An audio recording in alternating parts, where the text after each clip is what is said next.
Galera, é o seguinte, é muito comum a gente olhar para o Nintendo Switch hoje em dia e presumir que os games da empresa sempre foram voltados para um público casual ou infantil, mas o passado da marca também esconde o poder dos jogos de terror, principalmente no GameCube. Só que esse é um pensamento bastante compreensível sobre a Nintendo, em função dela ter um processo evolutivo bem consolidado que se popularizou com a chegada do Wii. Mas e se começarmos a olhar para tempos atrás? O que a gente encontra? Não é difícil fazer essa busca, mesmo quando olhamos até para o Super Nintendo, que conseguiu trazer o jogo Clock Tower, que além de uma trama bem tensa, exibe partes de morte sem medo de mostrar para o que veio já na década de 90. Seguindo, na geração sucessora, que foi a geração do Nintendo 64, tivemos a chegada de Doom 64, que conseguiu trazer cenários obscuros e criaturas que acompanham esse ritmo. O jogo não é necessariamente o mais assustador que a gente pode ter no meio do gênero de survival horror, mas sem dúvidas tem uma atmosfera bastante tensa. Esse feito também foi apresentado por outros títulos que inclusive são muito mais conhecidos pelo PlayStation 1, quando na verdade também foram desenvolvidos para o console de quinta geração da Nintendo. Dos menos conhecidos na plataforma, podemos citar Nightmare Creatures, que conta uma história ambientada em 1666, em que uma seita começa a realizar experimentos em humanos até que as coisas saem do controle e toda a cidade de Londres é tomada por criaturas um tanto demoníacas. Já quanto a um caso extremamente conhecido na comunidade, é fácil falar de Resident Evil 2, que fez aparições não apenas no Nintendo 64, como também no GameCube, mostrando a força que a franquia teria no console e como o poder dos jogos de terror se consolidaria como um padrão aqui nessa época. O jogo se tornou popular por ser considerado um milagre dos portes, ao conseguir concentrar todo o conteúdo de 2 discos do PlayStation em um único cartucho do Nintendo 64 sem cortes de uma forma geral. E nessa época, o gênero estava ganhando cada vez mais força justamente por conta de franquias como Silent Hill e Resident Evil. O ano era 1999. O estilo estava no auge e provavelmente é um dos mais imersivos até hoje por conseguir colocar o jogador para pensar como personagem na maior parte do tempo. E como a demanda foi grande, rapidamente fez sucesso no console da marca, e o resultado disso foi então, no ano seguinte, aparecer um protótipo do Resident Evil 0 no Nintendo 64, só que ele infelizmente foi cancelado por motivos desconhecidos, mas que ainda assim fez muita gente querer conhecer o jogo. E para conhecer, a única alternativa naquele período era ter a nova plataforma da Nintendo de nova geração daquela época, o GameCube, já que ele seria um título exclusivo. Então, com isso dito, como o poder dos jogos de terror se consolidou no console de sexta geração da Nintendo, mesmo sem aparecer muito. É isso que a gente vai conferir nesse vídeo. Mas, antes, não esquece de clicar no gostei, porque isso é importante pra caramba, e de quebra você faz a boa ação do dia e se inscreve no canal para não perder os vídeos de terças e quintas às 19 horas. Agora sim, com tudo isso feito, então vamos ver o lado obscuro do Nintendo GameCube.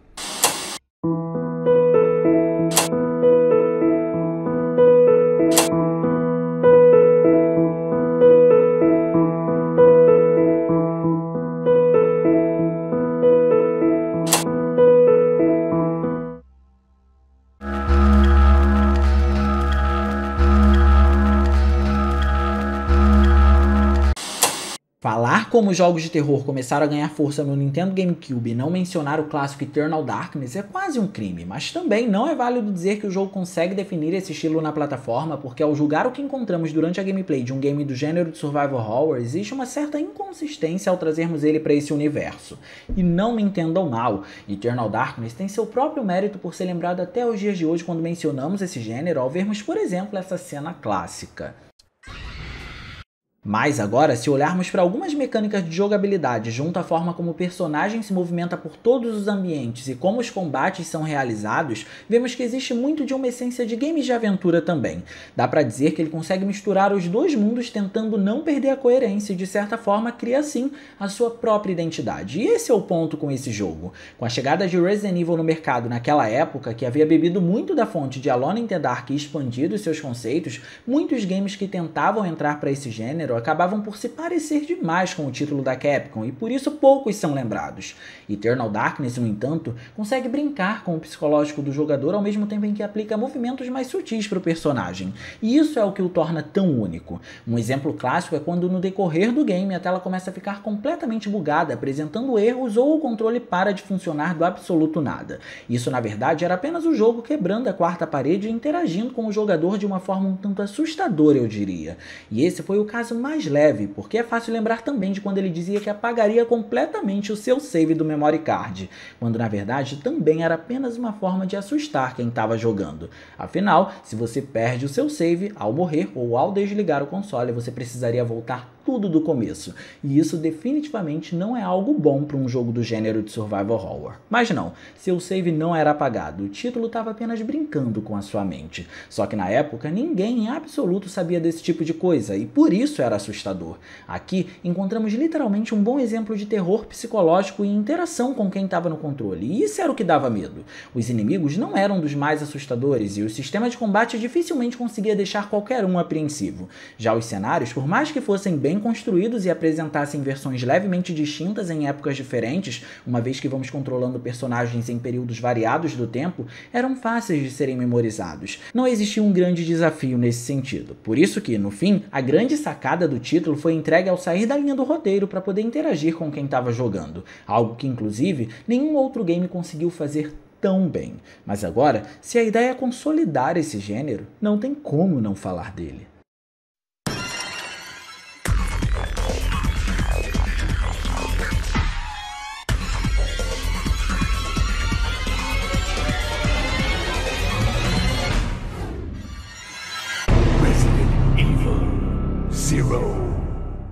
Resident Evil Zero é provavelmente um dos games mais intrigantes da saga, principalmente na época para quem já estava familiarizado com o enredo da trilogia original, e esse é apenas um dos motivos que o torna tão distinto dos outros. Quando o título chegou, muitos já tinham jogado Resident Evil Code Veronica também, que foi um marco por ser o primeiro game da franquia a rodar tudo em 3D e rapidamente se tornou bastante popular por isso. E embora esse não seja o caso dos gráficos aqui, ainda existem alguns pontos em Code Veronica que aparentemente foram usados para desenvolver Resident Evil Zero enquanto game de terror. E para exemplificar isso, basta dar uma olhada nessa cena que, por sinal, é uma cena bastante importante para a gente desenvolver o raciocínio sobre o jogo.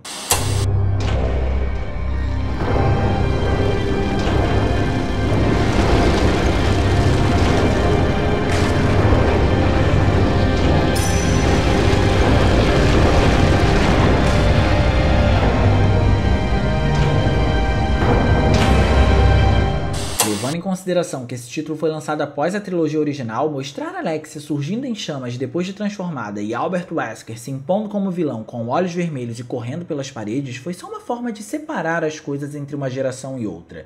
Não apenas para poder exibir o poder dos consoles, mas para mostrar também que a saga agora estava se arriscando mais. Além disso, Code Veronica também tem um aspecto muito peculiar de ter como ambientação alguns cenários um tanto medievais, que são mais torturantes que os que estávamos habituados a ver ao longo de toda a saga, ambientada em mansões, laboratórios e coisas do tipo. E essa é uma informação que vai servir para todo o resto do vídeo também. Então, com isso em mente, agora vamos olhar para a protagonista de Resident Evil Zero, Rebecca Chambers, porque ela é a chave de tudo.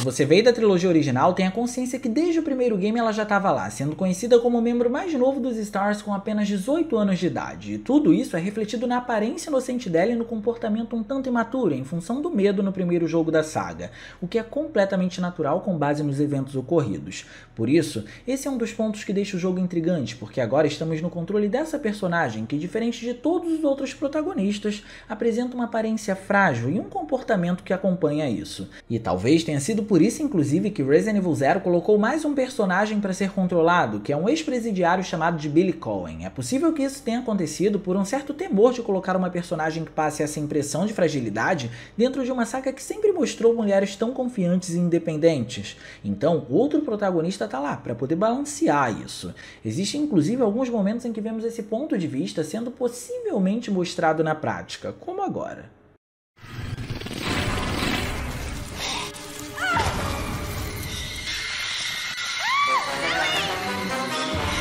Rebecca.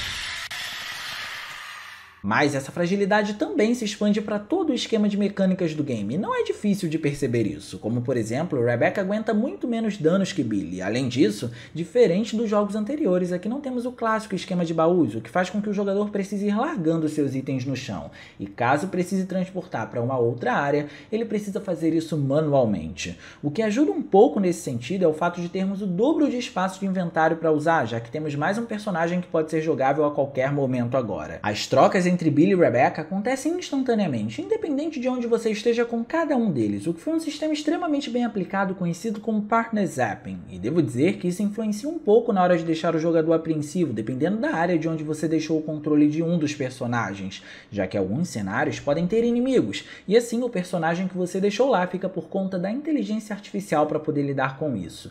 Então, além de ter que fazer um gerenciamento de itens muito mais complicado que o normal, temos que gerenciar mais um inventário e mais um personagem. Só que a atmosfera do jogo também contribui para isso de algumas formas, começando a apresentar um dos inimigos mais bizarros, os Leeches.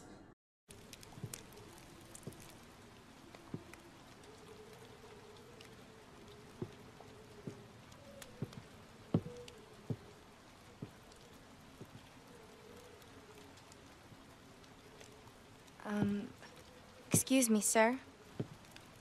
Sir.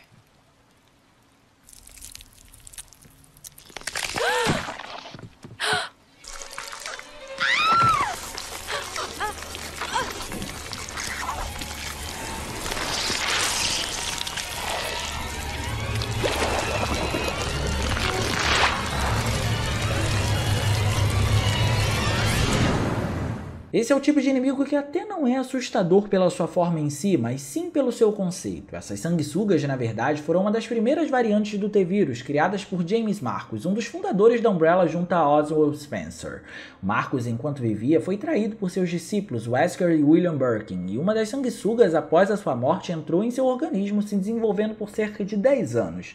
Depois de se desenvolver, ela assume todas as memórias de Marcus, jurando vingança. Por isso que durante o processo de mimetismo, elas assumem o rosto do seu criador, sendo inclusive um dos inimigos mais difíceis de serem destruídos, porque a forma mais eficaz de lutar contra eles é o fogo, e é um dos itens mais raros de se encontrar. Mas, como se não fosse o bastante, essa foi a forma que a sanguessuga assumiu depois de se desenvolver no organismo de Marcus, e por isso eu disse que era muito importante ter em mente o que Resident Evil Code Veronica fez.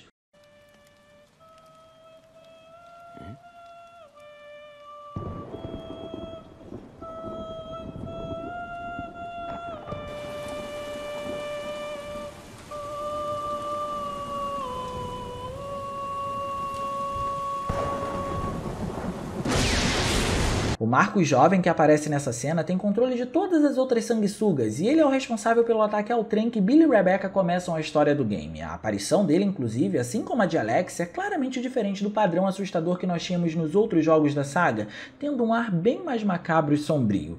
Essa atmosfera também é apoiada pelo estilo dos ambientes que exploramos, que assim como no Code Veronica, era bastante medieval, com uma estrutura mais arcaica e diversas armaduras espalhadas. E tudo isso era muito bem representado usando o poder que o console proporcionava, mas antes de mencionarmos a parte técnica, a gente precisa ir até onde tudo começou para nós.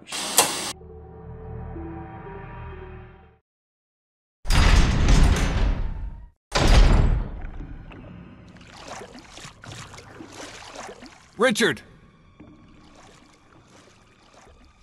Chris! Chris, stop! No!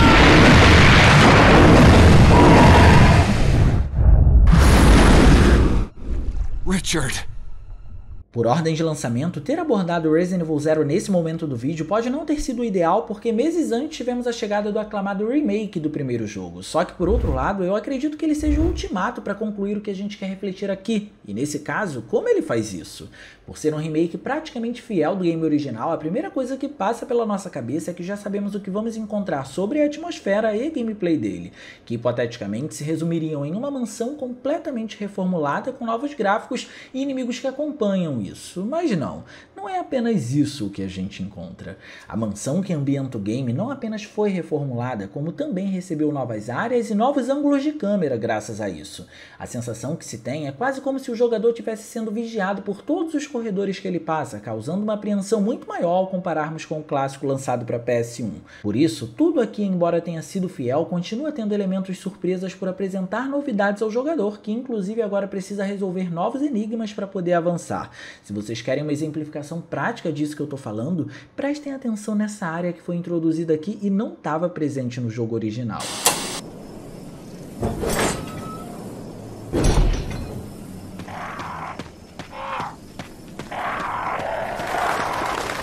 Uma das coisas mais assustadoras do game original era a parte externa da mansão, que apareceu de forma veemente no live action que introduzia ele, e agora deixou a gente mais curioso por, na abertura do remake, ser exibida com gráficos em CG, que possibilitam muito mais detalhes. Era normal na época de lançamento do título, enquanto estivesse jogando, querer saber como seria se o game passasse em uma área aberta durante a noite, sendo iluminada apenas pelo luar, um clima típico de obras do terror inclusive. Aliás, esse tipo de ambiente é um dos principais influenciadores por catapultar um sentimento de solidão drasticamente maior ao compararmos com o jogo original, que cria uma identidade completamente nova para o título sem que ele perca a sua essência. Não é à toa que quando o colocam num patamar de jogo clássico, o separam do game de 1996 por ele ser tão único, fazendo com que cada um tenha o seu próprio mérito. Só que em paralelo, a direção de arte do jogo acaba dando vida a uma variedade maior de cenários também, porque não encontramos apenas esse conceito florestal como novidade. Junto a isso, o novo padrão encontrado em Resident Evil Code Veronica de ambientes rústicos, como a gente já viu aqui, também surgiu e se consolidou tão bem a ponto de aparecer com mais frequência no Resident Evil Zero, que saiu depois do lançamento do remake de Resident Evil 1. Explorar o remake é definitivamente uma experiência que foge do nosso controle com tudo isso, independente de ser ou não fã da saga desde os seus primórdios. Ou seja, independente de ter jogado o primeiro jogo ou não, ainda assim você vai se surpreender. Um ponto interessante é que a Capcom tomou consciência de que o público, de uma forma geral, se adaptou ao estilo de jogabilidade que veio evoluindo ao longo do tempo e, por isso, se tornou uma tendência. Então, seguindo esse raciocínio, a capacidade de surpreender o jogador nesse sentido, teoricamente teria diminuído, correto? Já que você sabia o que fazer e já estava adaptado em como toda a saga funciona. Mas temos elementos surpresa nesse sentido também. O primeiro deles é que Jill ou Chris, dependendo de quem você escolher para seguir a história do jogo, agora conseguem se defender com uma arma secundária de um inimigo que os agarre na hora do combate. O segundo é que esses mesmos inimigos agora podem abrir algumas portas para invadir cenários caso você tenha fugido deles no cenário anterior, e assim essa porta vai ficar aberta. E por último, vemos essa surpresa.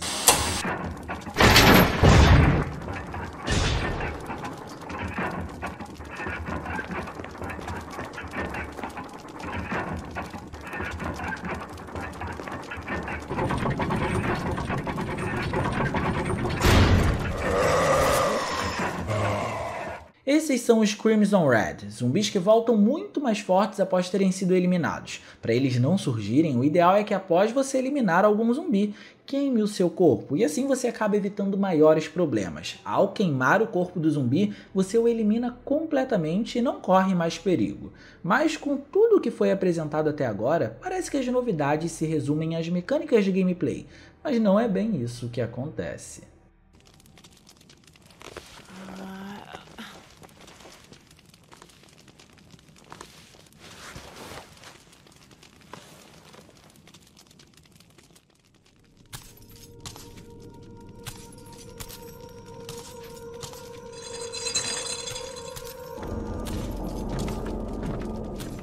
Essa é Lisa, protagonista de uma das histórias mais tristes da saga Resident Evil. Lisa é filha do arquiteto que projetou toda a mansão Spencer, a mansão que ambienta o primeiro jogo e o remake do primeiro jogo. A história em si não foi apresentada no game original veementemente, mas ganhou muito espaço aqui, dando abertura para essa personagem que é involuntariamente uma inimiga no jogo. Na trama, George, o pai de Lisa, foi contratado para projetar e supervisionar a construção da mansão, levando junto a sua família. Após isso, ele foi sozinho para a Antártica a pedido de Edward Ashford, para fazer mais uma mansão. Inclusive, outra referência ao Resident Evil Code Veronica é que a família Ashford é o centro da história lá. E a gente explora essa outra mansão com a Claire e Chris, que nada mais é que uma réplica da versão original. A batalha entre Alexia e Wesker acontece nela, por exemplo. Só que quando George volta, ele é atraído por saber demais dos projetos da Umbrella em função de ser o arquiteto desses locais cheios de segredos. Mas o foco não é ele. O fato é que George morreu e sua esposa, após ter servido de cobaia para todos os experimentos da Umbrella, foi morta também por não ter aguentado esses experimentos. Até que chegamos a Lisa, a filha do casal, que tinha um corpo que se adaptava a todos os testes de vírus que faziam nela, a ponto dela criar resistência suficiente para não ser destruída. Não importa onde você a encontre durante o game, tentar enfrentá-la é um risco ou uma completa perda de tempo. Mas isso não é tudo. Obcecada por encontrar sua mãe, Lisa foi matando todas as mulheres do local e rasgando os seus rostos, depois colocando nela mesma, na tentativa de ver nesses rostos o rosto da sua própria mãe. Por isso, ela tem uma aparência tão deformada. Os experimentos feitos na personagem foram tantos que podemos dizer que foi o que impulsionou a criação do G-Vírus de Resident Evil 2.